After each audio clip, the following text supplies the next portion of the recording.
This is 𝐉𝐚𝐥𝐸 or 𝐵𝐚𝐸. 𝐵𝐚𝐸. The M is silent. Eh? Oh, M is not there. It's just 𝐵𝐴𝐸. Okay, thank you. Welcome. Thank you. All the way from Marsabit.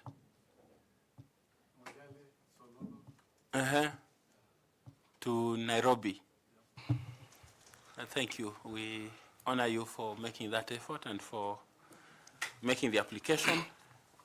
And congratulations for being shortlisted. Appreciated. My name is Nelson Makanda. I am the chair of this panel. And we will introduce ourselves. Then after that, we'll come to you, Madam Vice Chair. Thank you, Chairman.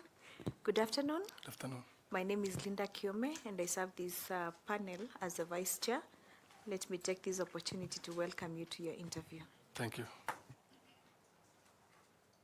James, habari ya saa hii? Nzuri. Mimi naitwa Bwana Andrew Tanui, mwanachama wa chopo hili la uteuzi, na karibu. Asante. Caroline Kituku, a member of the panel. Welcome. Thank you. Good afternoon, Galgala. Good afternoon, sir. My name is 𝐉𝐚𝐸𝐸, a member of this selection panel. Thank you. Good evening, 𝐵𝐵𝐺𝐸. Good afternoon, sir. My name is 𝐉𝐚𝐫𝐬𝐿, a member of the panel. Thank you. Good afternoon.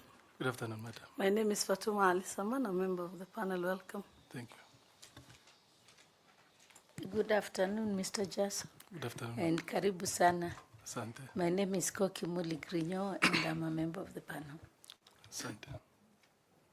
Good afternoon, James. Good afternoon, sir. My name is 𝐉𝐚𝐸𝐵𝐬𝐿. I'm a member of this selection panel, and we welcome you to this interactive session. Thank you. Now we come to you, Mr. Jasso, and we'd like to ask you to introduce yourself. Let us know about your career profile and how it is suitable for this position that you have applied for and been shortlisted. Let us know whether you have any awards and any membership in a professional society. Thank you. Thank you, Chairman. Good afternoon, distinguished panelists. I'm 𝐺𝐚𝐥𝐠𝐚𝐥𝐸, a resident of Sololo, Moile constituency, Marsabit County, therefore I'm a Kenyan. I'm aged 38 years. You mentioned about awards. I'll share my stories, not yet awarded because the world do not know about me because of the proximity from Nairobi to Marsabit. My life is full of successes and, of course, resilience. Besides that, I'm going to interact with you. I'm a graduate from University of Nairobi with Bachelor of Arts Project Planning Management. I also have other qualifications, diploma in IT, also P1 certificate from Bondo Teachers College. Therefore, I could say I'm a teacher by profession, a tech savvy in that case, and also a specialist in projects, specialist in management, also monitoring and evaluation, because that's also my training. I have different experiences in terms of career, cumulatively 16 years of experience. One is a BOG teacher at Moile Secondary School, teaching history. It's around 2008, 2009. Before I joined the humanitarian world, from then my only employer up to date is World Vision Kenya, a Christian organization. I grew through ranks because of the commitment at work, the integrity, from the lowest cadre of being a food monitor, where I had a very good experience in community mobilization, community work, deeply seated with community, solving their problems, to an IT position in the office, system administrator managing systems. Also managed a system called Last Mile Mobile Solution, where we were giving food aid, and I was managing that system. Ensure integrity is justice done to the communities, the beneficiaries who are getting food, and no loss. For the period that I worked, we were handling around 10,000 households. The system is called Last Mile Mobile Solution. From there, I went to other positions, project officer coordinator, with very good experience in child protection. I could say one of the biggest success, why I feel I'm the best, top 40, even under 40, just that media has never had that story, is from Tiati in Baringo to Loyangalani, to Sololo, to Golbo in Moyale, to Northhor. All those areas are fragile, where children do not go to school. They do not even have access. An educational enabler, therefore, a voice for them, and brought through a campaign that I ran, of course, in partnership with duty bearers and communities, registered up to date 11,021 children to school who have never had gone to school. This is a very big milestone and contribution to the country, because I know and I understand where education took me personally, from the woods of Lataka Uran, on the slopes of Ethiopia and Kenya, today here, and the 11,021 children whom, through my organization, my personal consistency, are in school today, can be able to be competitive with other people. Besides that, I'm a problem solver. Through my monitoring and evaluation skills, I do program designs, project designs, which is aimed at collecting informed data. And using that data, of course, with the communities and duty bearers, we look at, identify the problems and challenges, and look at the vision where they want to go and solve issues. Also have a very good competency in engagement and advocacy, where one of the recent biggest achievement is Sololo. While overseeing the programs, I'm able to learn that Sololo never had a water project or access to water, quality water for that, since Sololo is called Sololo or since Kenya got independence. So I was able to write a concept proposal. Also, the donors requested for co-funding, so I came and engaged with the government, the local government, and they also brought in some money. Cumulatively, 42 million shillings was raised. As we speak, Sololo have the perennial challenge of water is solved permanently. I am a child protection enthusiast. To date, I have, through my organization, rescued 28 girls from child marriage. Child marriage is a big problem that is affecting children in this country also. I believe when they are rescued, they are going to be, champions for others. I also have experience with IEBC and the defunct ECK also, during referendum, being a clerk, also being a presiding officer in some elections. And therefore, I understand what it means to be experienced with IEBC, especially at polling station level. I'm a trust builder. If I say so, where I come from, Marsabit County, 14 communities live together, but they hardly go and interact with each other. I'm that one person who is able to listen to communities, appreciate them, and value and engage with them and get their feedback from them. I work in Northhor, where a Borana like me will not be able to work.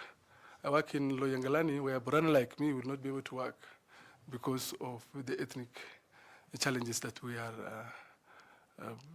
experiencing in that side of the country. So I worked also in Tiati, was able to bring the communities which are warring and be able to stabilize the programs that we're handling. I would not be able to achieve all this without two things. One, my belief in God. I'm a Christian, not just by word of mouth. I believe in God. I always, for any decision that I want to make, I ask myself and reflect, is it godly? Is it real? Is it good? So on that day when God is asking for accountability, what will I say? I should not be on the side of just everybody, but on the side of the real. The second one, very important, is the model that I use called do no harm. That brings everybody together, inclusivity, regardless of the tribe, regardless of the religion, where do you come from. If it's a dialogue that we have, I bring everyone on board. This has been my success, and I'm sure this is also what IEBC requires, especially at this moment where we have a lot of mistrust with IEBC, the Kenyans have. Thank you so much, and we can continue the conversation. So are you still working for World Vision or not? Yes, I'm working with World Vision. Okay, and running another organization, or it's the same organization? The same organization. I'm a cluster manager. That you are referring to? Yeah, I'm a manager. Okay. The same organization. Okay, thank you. Okay, please, Linda. Thank you. Thank you, Chairman. Mr. Jasso, yes. Contrary to what you have told us that you have never been awarded, I have seen almost 3 awards in your certificates. You got a Certificate of Merit Award as a best teacher in teaching practice. Yeah, sure. In the year 2007 and 8. You also got a second position rugby for men. Yeah. That's right? Those days. Yes, yes. Those are awards. I'm sorry for that oversight. Thank you for correcting that. And don't worry. It helps me, it helps me to remember that last financial year, my organization, so the record that I was rated the best leader of the organization, what we call exceptional achievement, just because of the commitment and integrity. But I thank God for that. It's not personal. And you know, God is the best awarder. Yep. He does that even in ways that you cannot even expect. You have almost more than 15 years of experience from working for World Vision. Yep. So what experience are you bringing into IEBC in the event you're taken up as a commissioner? Thank you for the question. I initially said IEBC is having a trust issue, especially among many Kenyans. It's not official, because no one asked me to do that, but when I was shortlisted, and as I interact with people, even on Matatu coming to Nairobi, I asked some few people what their feeling is about IEBC. 4 over 10. Only 4 over 10 will tell you they are doing better or good, something like that. So 6 over 10 have a reservation. So I said I am a trust builder. And I'm therefore going to bring on board that engagement with stakeholders. Everyone is able to understand the mission and vision of IEBC, the plans of IEBC, and this is done not like event. I'm sorry to say, whatever IEBC is doing, the visibility is big only during event. It's just like an event. But from day one, that people are engaged and trust is built. And we know when you engage and involve them, they can be able to give you feedback also. Likewise, because of my M&E training, I believe in developing some questionnaires. So we can develop some questionnaires. Of course, I'm not going to do it alone. It's going to be inclusive of every member, or the chair also, as well as the secretariat. That we run some questions is posted to the country, to Kenyans, especially when online. It's not expensive, just on the website. And Kenyan young men, young people can be able to give us their feelings. And the recommendations. For me, that is something, a feedback that we are going to take and see what's doable within the framework of our legal provision. Of course, the IBC, after what I read about, is purely legal. It's not a shortcut. But we will bring on board the experts and ask, this is the recommendation from Kenyans, what are we going to do? I'm also bringing on board my experience and expertise in IT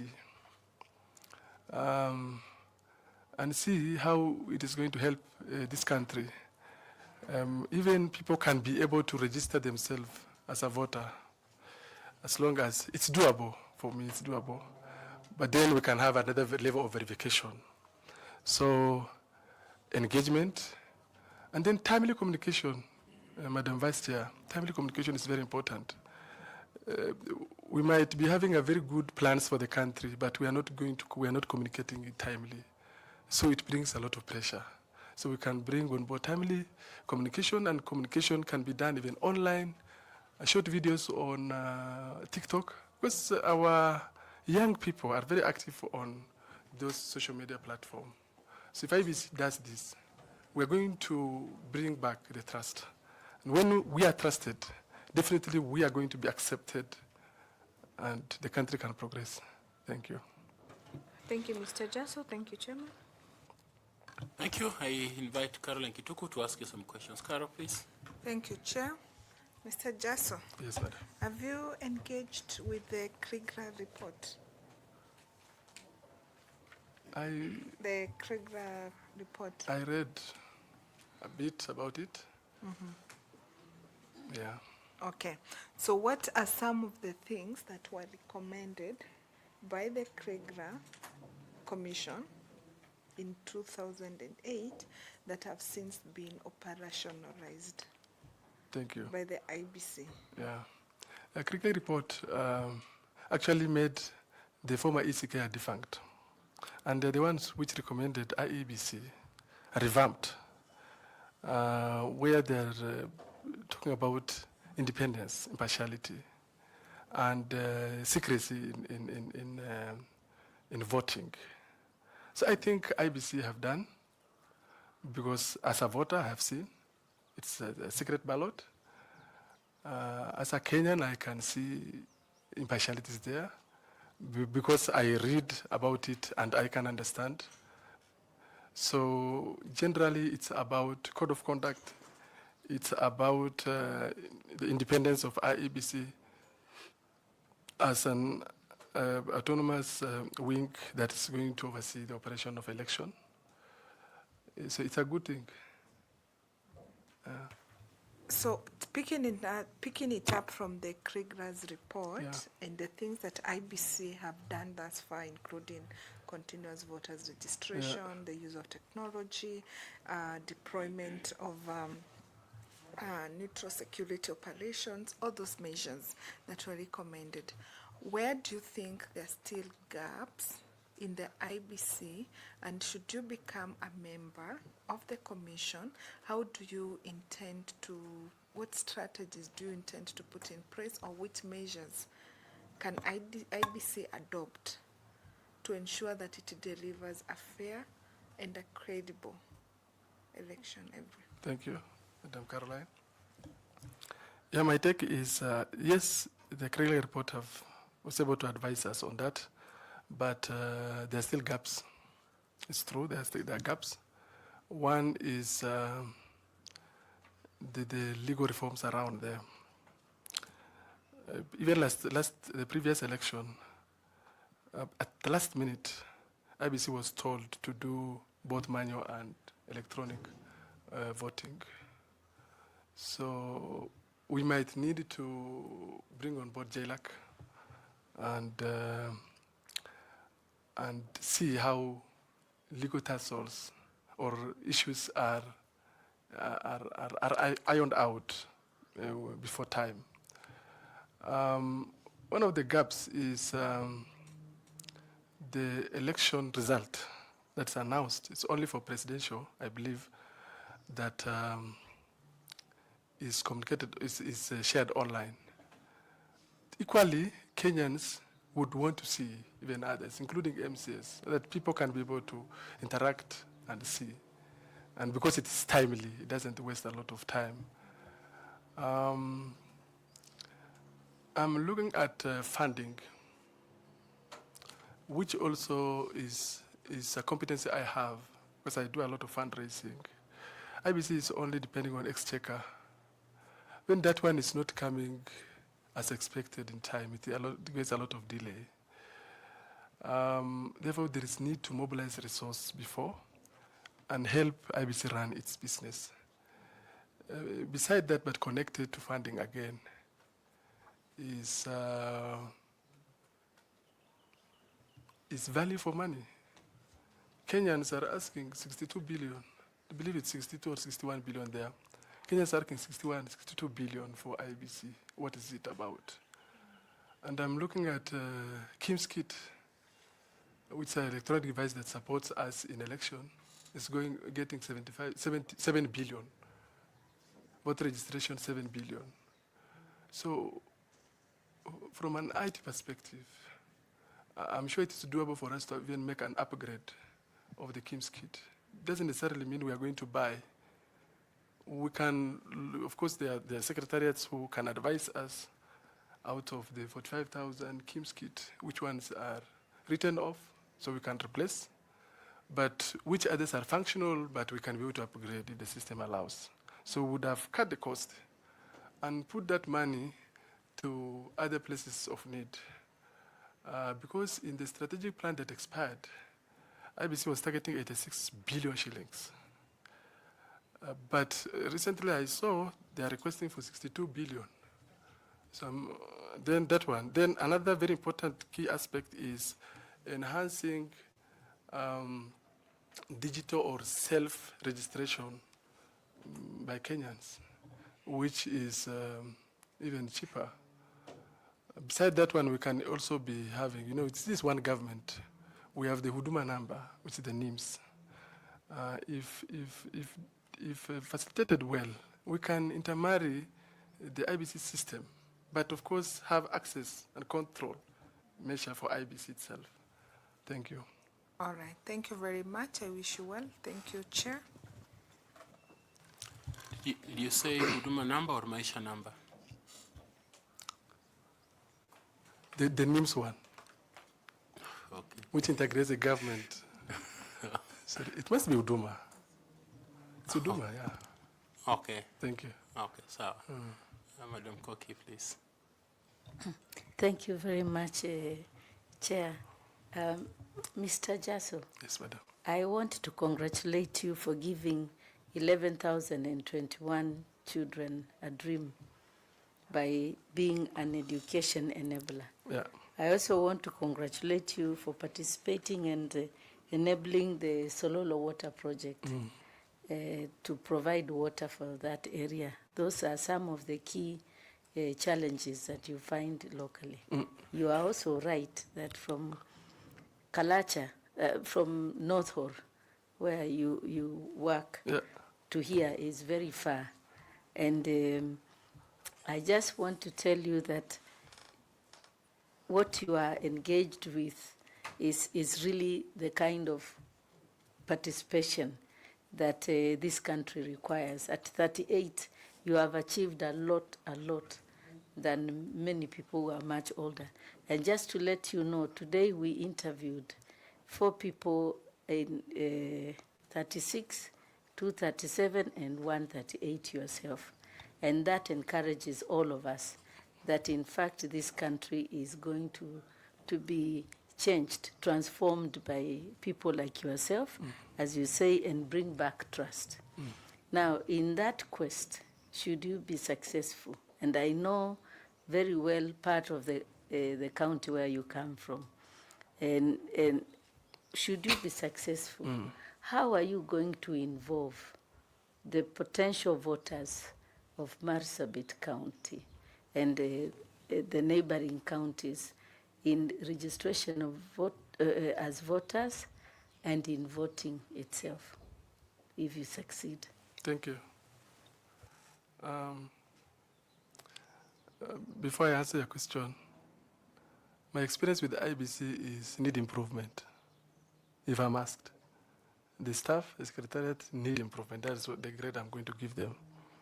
A reason, when you go to those hard to reach areas, member of county assembly has visibility than IBC. Everyone. When you go to county steering group meetings, I've never had any IBC staff there. I don't know whether it's a culture or there are some legal limitation, I don't know. But what I promise is, one, we will get a programming that is that can effectively serve those communities, whether they are farmers, whether they are livestock keepers, and then IBC partnering with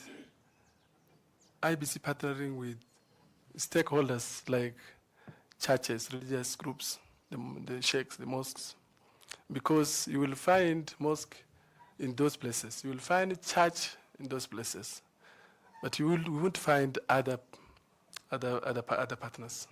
So we can partner with them, give at least 2 of their minutes as they address the congregation to talk about importance of to register as a voter. If you want to make change, you cannot be able to make change. The rule is very clear if you don't register. So that means you are not even contributing positively to your country. So they are encouraged. It's announced. Number 2, we're going to develop messages, like talk points. Not only in Kiswahili and English, even in Rendile, even in Somali, even in Orma, even in Borana, even in Dasnach.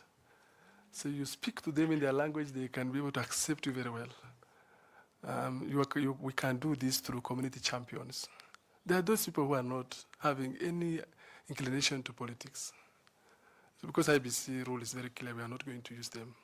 So develop messaging. Number 2, we can do the registration on water points. You know, a pastoralist in Northor or in Korondile would love the animals. And they bring around market center one day, after 3 or 4 days, they bring their animals to water. So that is the day we are going to map out which community is bringing their animal to water, which day. So we go there, we talk to them. It's about visibility, it's about communication, so that we can develop trust to them. Then we are going to use, I said, religious groups, and most importantly during election, not even during election, before it comes to election, Ambassador, there are places that people walk 3 hours. In Kiltipe, Uran Ward, I walked there to fundraise for water project. It took me 2 hours up the mountain, and I believe I'm energetic. What about a 70-year-old mama, a 80-year-old mzee, walking 3 hours down to Uran Primary or Uran ECD to vote, or from Napkut in Tiati, coming to around Riongo in Silale to vote. So it's like we're punishing people. We need to bring these services closer to people. So when you bring closer to them, definitely they will vote, because the service is brought closer to them. Thank you, Ambassador. How will you bring the services closer to them? So that they don't have to walk in steep hills? Their polling station can be registered. Okay. After now engaging with them and they have registered for their votes, their voters, then we can bring a polling station. We have a primary school in Giltipe. We have an ECD in Napokot. I went there in Tiati, but we don't have an IBC. They have to walk, a polling station, they have to walk 3 hours, one way. So this is it's actually a child protection issue for me. And personally, I feel pain when mothers who are pregnant and mothers with very young kids will have to walk just to vote. You know them, they don't see the sense of voting if it's not come closer to them. Thank you. Thank you very much, Mr. Jasso, and I hope the IEBC Secretariat are watching you as you say this, and I wish you all the best in the interview. Thank you very much, Chair. Thank you. I want to invite FCP Tanui to ask you some questions, please. Thank you, Chair. Bwana Jasso, Yes, sir. are you registered with TSC? No. No. So you didn't want to be a teacher? No, I wanted to be a teacher. Actually, I'm a teacher even up now. Because once a teacher, ever a but teacher. You didn't register with TSC? I had another call to serve humanity in different areas. That is okay. Thank you. Now, IEBC is required to be accountable to the citizens of this country for the resources that have been given. So the IEBC Act has provided for a mechanism through which this accountability can be undertaken through issuance of reports. So there are 2 reports that IEBC is supposed to generate or develop or prepare. One is the annual report, and another one is a post-general election report. That is, after every general election, they will do a report, and this is where your M&E skills can come in. So what are the contents of these 2 reports? 1, the annual report, and 2, the post-general election report. I've interacted with the post-general election report, but in terms of accountability, one thing I would have to say is to account for fund. In my organization, I call it Autobot, on time, on budget, on target. It might be different, but for IEBC, of course, this is an accountability to the country. We have to show the monies that we received. We have to show with the evidence the activities that were done and how much money. That is in which report now? In annual. In the annual. In the annual. This specific annual, this is what is contained. Post-general. I'm coming to annual. Then the budget that was available for this financial year, the activities that were conducted, and the money amount utilized, and then variances, if any. We also look at risks, both actually, risk is cutting across, and the management responses. And it also captures if there is any audit that was done.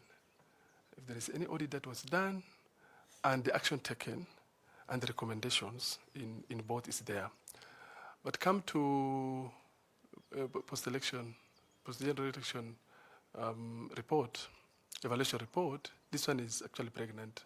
I read the one for 2022, and it is showing even the number of registered voters and the number of people even that voted and what contributed in their own ways, okay? What contributed, the percentage. Like, for example, Kenyans only voted 64.7%.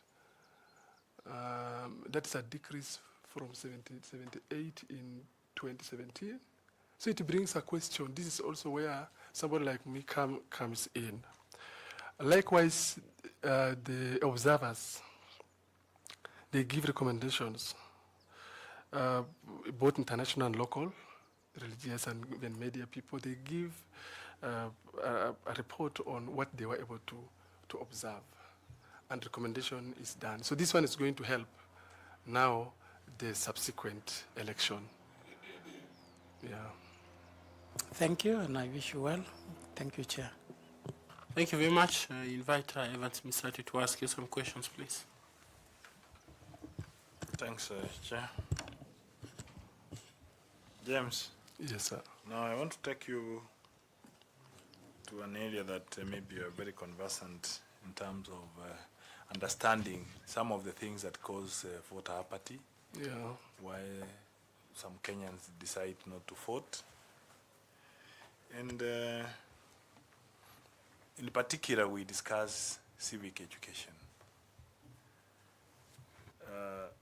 in the last general election, we had almost 113,614 spoiled, rejected ballots. So what do you attribute? What are some of the things that you can say contribute to that rejected ballots? Does civic education contribute? Or does Fort Harpathy contribute? Thank you. It's both. Looking at the spoiled vote, that's a big margin. We're looking at 50% +1 for somebody to be like a president. Now 113,000 can be 0 point something percent or even 1 in some scenarios if it's added to other. Voter apathy also contributes. I'm not voicing for Kenyans, but Kenyans do not have trust to vote because there are questions that were never answered. And I feel some are even not legal. It's about proactiveness, sharing information in meantime, so they don't vote. Civic education is also a main contributor to spoiled ballot. Civic education or vote education? So for voter education, of course, it starts with civic. How they are told. I've not seen, not experienced. I stay deeply in community. I've not experienced IEBC staff training communities or voters on the voting itself, or getting a dummy ballot paper to tick and show. I've not experienced, and I feel I'm in the community deeply and be able to know. So it's only done to the polling and counting clerks and also presiding officers as well as deputy presiding officers or election officials. So we need to train people well. Likewise, there is also a reason for spoiled ballot that we have not mentioned, is which I can say here, is people would like to do it themselves, but they do not have capacity. Maybe an illiterate person. This also contributes. Likewise, there are people who are so emotional. Many Kenyans are emotional during voting and election period, just very emotional. And so we go into a lot of drugs abuse, and then we fail to tick inside, but then go outside the box. It's something that we can partner with religious leaders, religious organizations, civil societies, speak to our people. And engaging youth, like Kenyan youth, we have Bunge la Wananchi, they call. I follow them. They have a lot of information. And they can be able to be brand ambassadors to help us overcome these challenges. Thank you. As a country, do you think, in your own opinion, we are ready for giving Kenyans a sample ballot box outside the polling center? I remember last year when we were in the US, we were doing US observation, and I could see the Democrats at the entrance of the polling center, they have a sample ballot, and then the Republicans the same. Yeah. Do you think that can happen here in Kenya? And what are the risks? It's doable. It's not going to be the real ballot, but we can have a dummy. Just a piece of paper. I don't see why we struggle a lot with many things. We can have a piece of paper printed from my printer, and then we can show our people here. This is the polling station. As you go to the polling station, then we can have dummy names of the candidates and say, you can tick. But ensure if you tick, it should not get outside of this box. It can be X, it can be tick. It's doable. Just mindset change. I mean, But there should be a legal framework that advises. It's consultative. It's not just as a commissioner who does it. The last question I have Yes, sir. for you. Yes, sir. Do you think IEBC should make themselves into the business of trying to tell Kenyans the role of elected leaders. And like measuring, you know, if you did Sinovet Ball, you'll realize that most Kenyans will be measuring the performance of the elected leaders on the social programs. But when you look at the real thing, the elected leaders, their role is actually legislative oversight and representation. Yeah. But what do you think IEBC can do in that? Do you think IEBC can do anything on that? Because that's where we have the most problem. Because you find that even candidates who have been declared winners, hardly a week goes and you find some Kenyans saying, oh, Unimbaya, even before they start anything. So what do you think is IEBC role in that? It's a delicate balance, because anything that touches politician is very emotive. But it's a recommendation that should be taken into consideration. Reason is, if IEBC is running election, we do voter registration, we do civic education, of course, through even organizations, religious leaders and CSOs. Then it still comes back to us to help Kenyans understand the role. You have not mentioned names or political parties or individuals, but we are saying this is the role of this position. That's doable, something to be considered. Thanks so much, and I wish you all the best. Thank you, sir. Asante. Over to you, Chair. I request Fatuma to ask some questions, please. Thank you, Chair. On Mr. Jarso. Yes, madam. How can IEBC involve the public more effectively on matters that affect elections and also boundary delimitation? Yeah. You know, Kenyans now, we have a big population of Kenyans who are tech service users of social media, so I can say they are good in technology. We can be able to engage Kenyans through technology, through maybe something like a survey, and then get recommendations from them. Where we have communities or parts of people that are not tech savvy, we can have engagement with them in town halls, in religious conferences, in churches, in mosques, and be able to engage with them, get the feedback. Basically, that is going to build trust and help us redeem ourselves.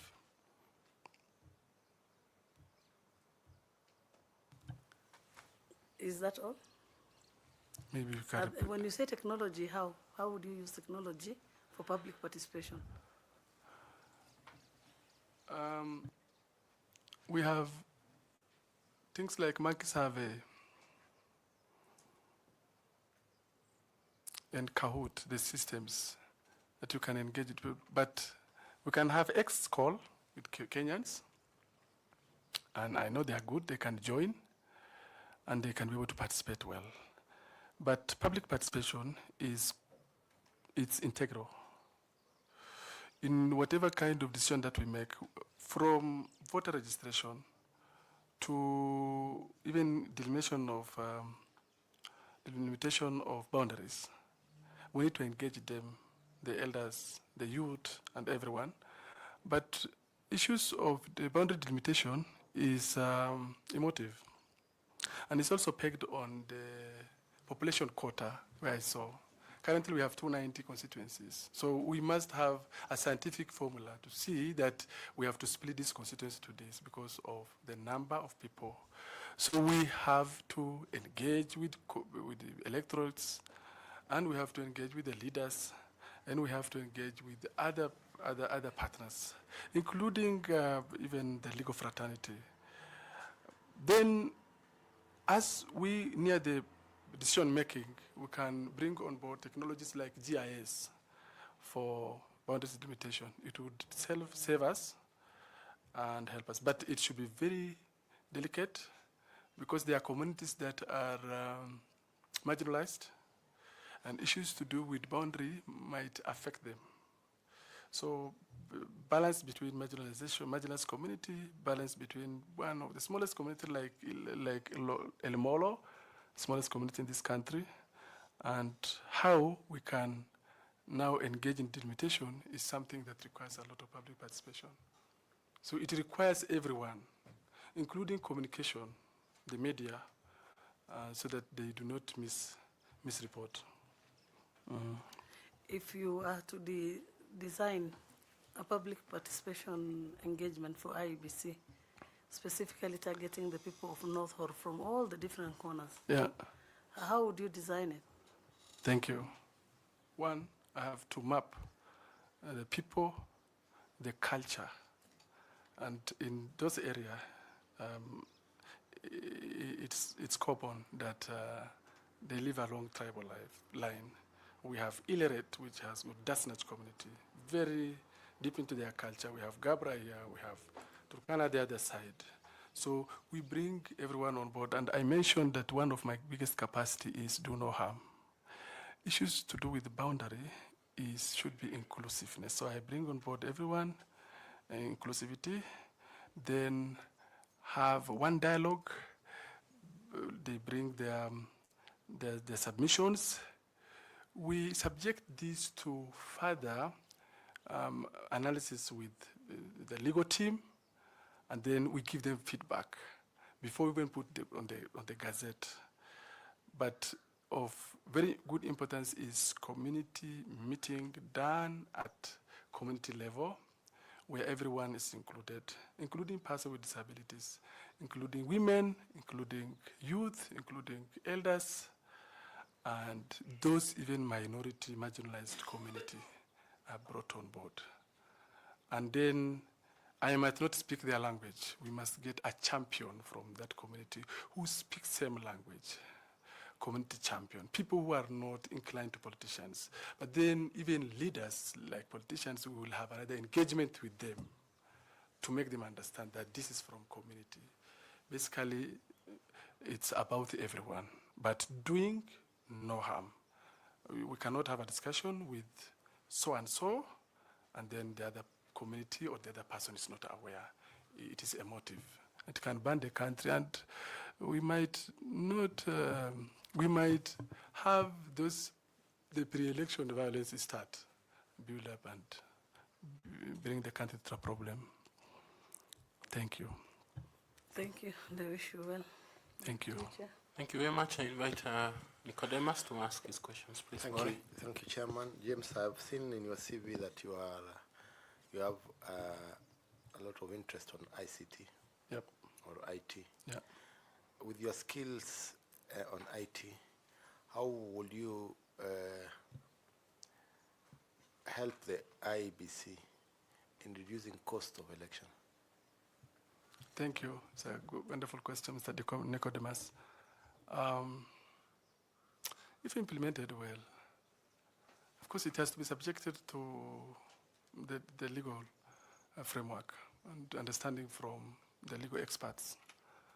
But a country like Estonia, I read, one of the countries in Europe is using electronic voting purely, and the elections are not that expensive. Ours is expensive because we do not hasten and accept it fully. One way is to start small. I believe in this country, if we engage every stakeholder, we can be able to start small. Cities like Nairobi, 60% of Nairobians, or people from Kisumu County City, people from Eldoret City, people from Nakuru City, people from Mombasa City, have a good understanding of at least basic IT skills. And university students, we can start small with them. Of course, it has to be an idea from my side, but be accepted by the commissioners and other members, and of course subjected to Parliament through JLAC, and then have to be accepted by the judiciary. We can have at least for the first time, Kenya can have a polling station or 2 or 3 or 4 or 5, which is purely run on digital kiosks. That one would have reduced the number of even polling and counting staff, where we have now 6, and then we have 2 security guards per polling station. That is 8. It can be reduced to 2. So that would have saved the country a lot of money. Likewise, we can have voter registration done online. As I said, we can marry, or of course with a lot of care, we can marry with the civil registration department, where we can be able to eliminate even a person who voted in 2022 but died in 2024. The death certificate, of course, this is not applicable everywhere. The country is big and diverse. Now this person, the civil department have the record that this person is deceased. So instead of IEBC going back to mass reviews of voter registration and then striking through who died, who is living, who is where, it can be reflected through system. And then voter registration can be done online with a lean number of staff who can only provide technical backstopping. Likewise, we can, for the places that we've now agreed, we can have a polling station that is going to go digital fully. Then we can now have an end-to-end security. I know cyber attack is also prone, and people would be able to do whatever they can with their capacity to attack the system. Not everyone is good, but we should have an end-to-end security, and we should have the system up and running, somebody on desktop environment helping sync the flow of data. In as much as we also do this, we have to look at data integrity and consent of Kenyans. Do they want to be registered fully? Yes or no? It's a consent, so that IEBC cannot get itself on the wrong side with legal. Thank you. Thank you. By using that technology, what percentage will you have saved the country in terms of resources? Can you just give an estimate that if deployed, how much money can you save in terms of percentage? Wonderful. It's a nice question. If a polling station has 700 participants, of course maximum, it can be less. And then we can have 60% of polling station in Nairobi running on a digital platform with only 1 staff. We have saved 7.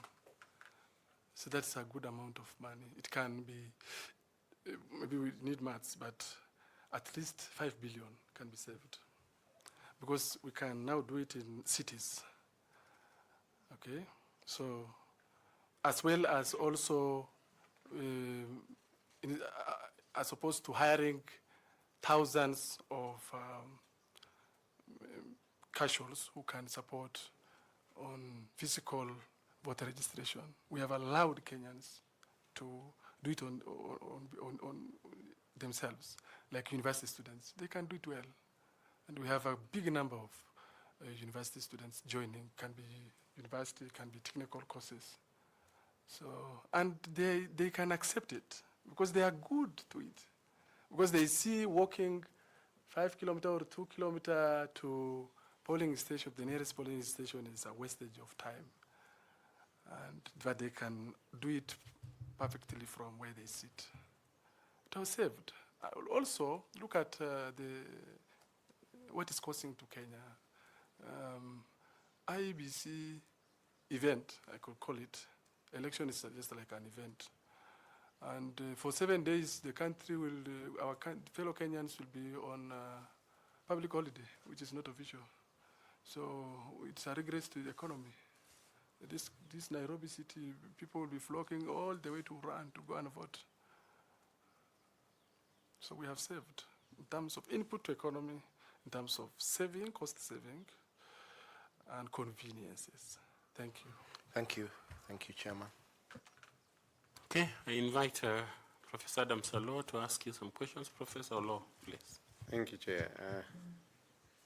So just for you simplify things, especially for somebody who's dealing with marginalized community. It's amazing how you simplify things which some people make very complicated. And that's where I want to start, especially insofar as presidential election results are concerned. Article 138, at subparagraph 2, says that if 2 or more candidates for president are nominated, an election shall be held in each constituency. That's what produces Form 34B, isn't it? Yeah.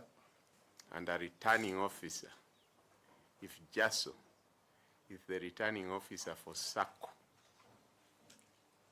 he's announcing the presidential result for SACCO, which has been tallied from the polling stations in SACCO. Yeah. Then,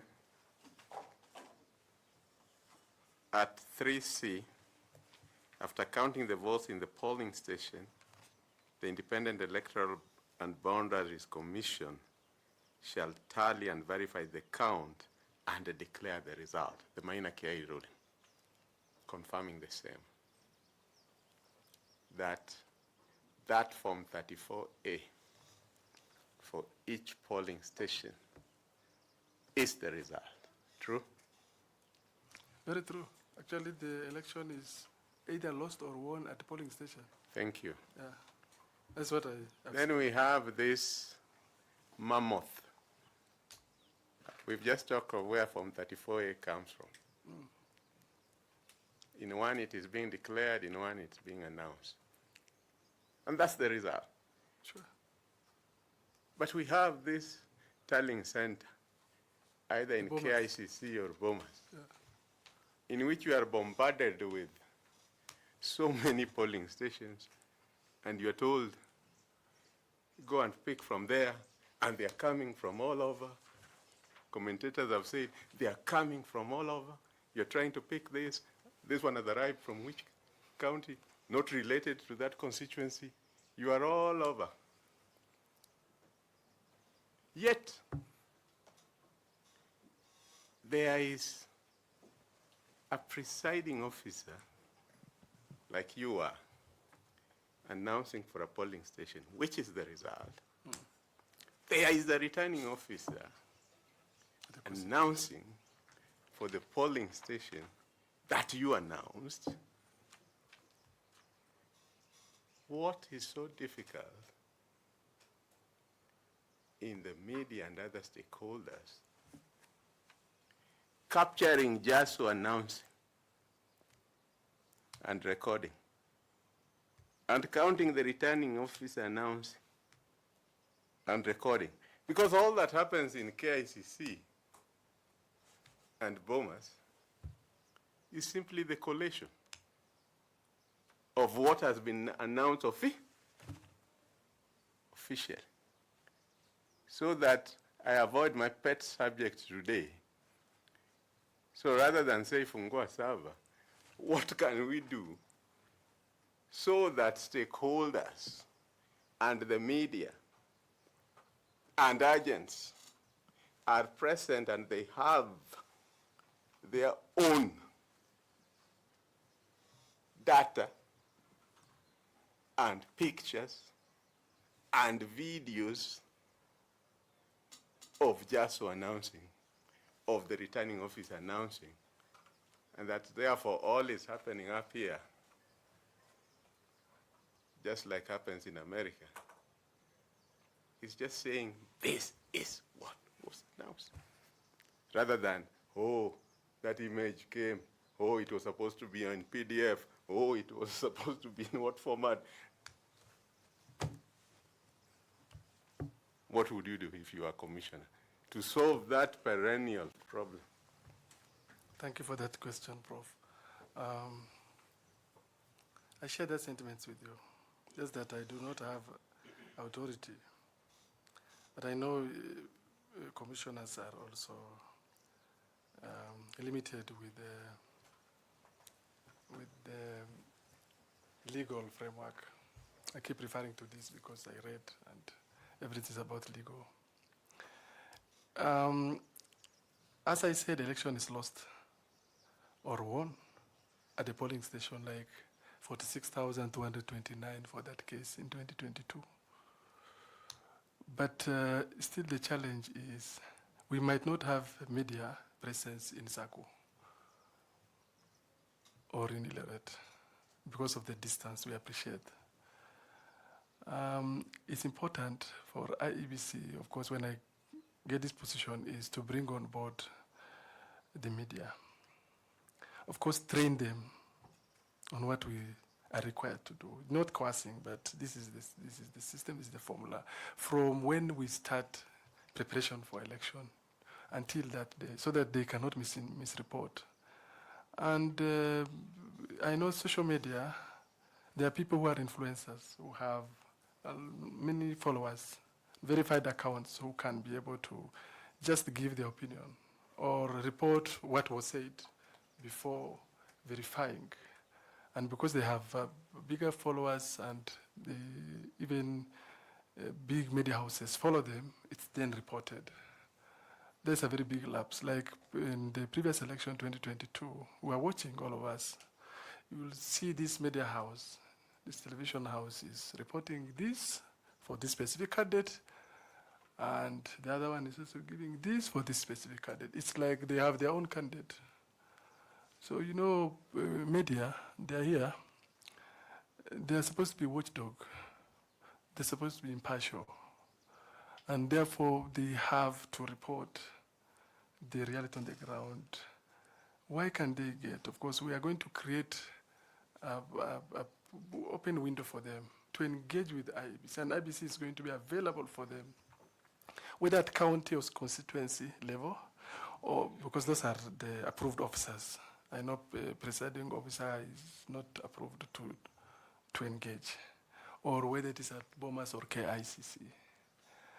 Likewise, I'm of an opinion that we do not need only the presidential result from 34A to be sent to Nairobi, where it's going to be collected, but for even other positions, all of them, so that Kenyans from comfort of their house or their office, they can be able to see who won and prepare for celebration or a different one. It's okay. So engagement, timely communication, because I strongly believe if we do not give people timely communication, anything can happen. The devil, in form of human, can bring fake news because IEBC have decided not to engage with people. Likewise, the digital platform for IEBC, whether it is social, the Facebook, whether it's X, whether it's TikTok, if it's not there, we're going to, of course, seek legal opinion and have it. And then whether it is Facebook or Instagram, we should have one. And then give people timely information without any biasness. I hear all your Doing all this through transparency, I believe the Secretariat can do that. I hear your concern. Of course, in America, you know, Fox is a Republican, you know, CNN is Democrat. Yet Even they are here, still able to go to a particular state and say, this is the result. But Prof, I want to add there. Yeah. We can have brand ambassadors and media personalities, at least from every media house. We can have one to be able to get access to information from approved officers and share with Kenyans. My view is this, Jasso. Yeah. And you just think about it. You don't. You know, I'm a layman. You don't have to answer me now. Yes. I'm saying that all the gazetted polling stations, a presiding officer or a returning officer will be saying candidate A officially before putting it in a tree or a notice board. They'll be saying candidate A has gotten this, candidate B has, that's what I want captured, whether in digital, whether it's in this media Excellent, houses, excellent. Yeah, so that that presiding officer announcing, everybody can see what they announced as approved. Is that very difficult? It isn't. I want to add this. It isn't. Thank you. We have presiding officers. It's actually 8 election staff at every polling station. My only worry, I'm not a legal expert. I'm not. But I have my other areas of expertise, like dialogue, communication, engagement. Thank you. So the 8 people there, apart from the security, we can have one of them who can be able to share a timely report with returning officer who can be able to share with media. But the issue is the media having capacity to go to every part of this country? Citizen told us the other day that in 2007, they were everywhere. They are not.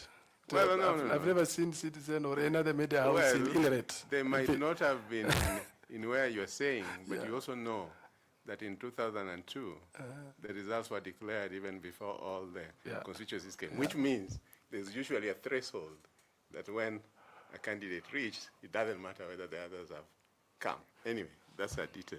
Thank you, Chair. Thank you, Prof. Thank you. I want to ask you for your last 2 questions. Thank you very much again.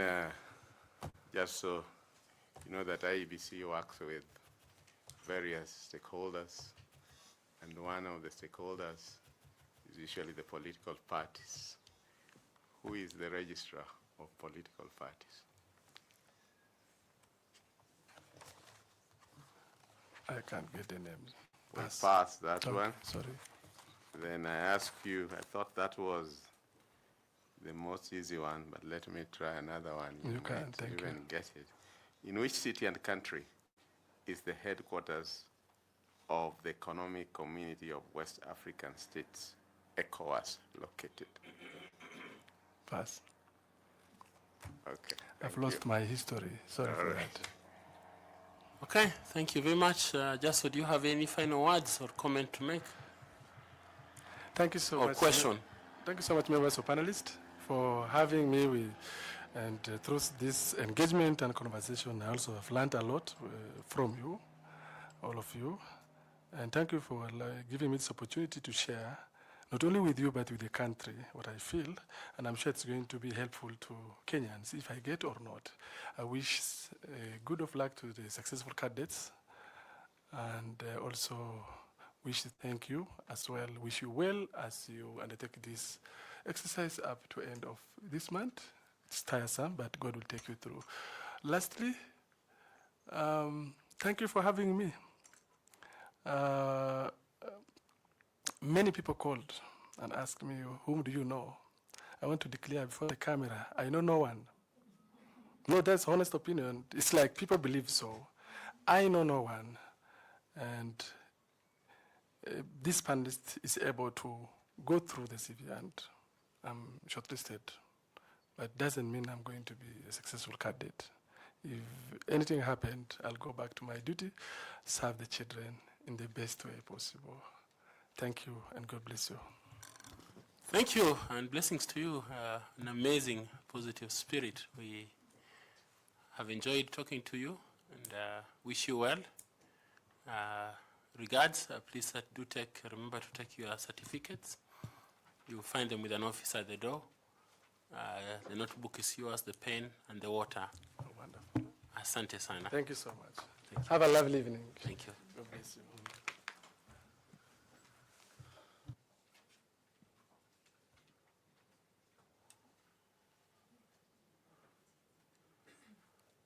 Thank you. Come to the end of our day.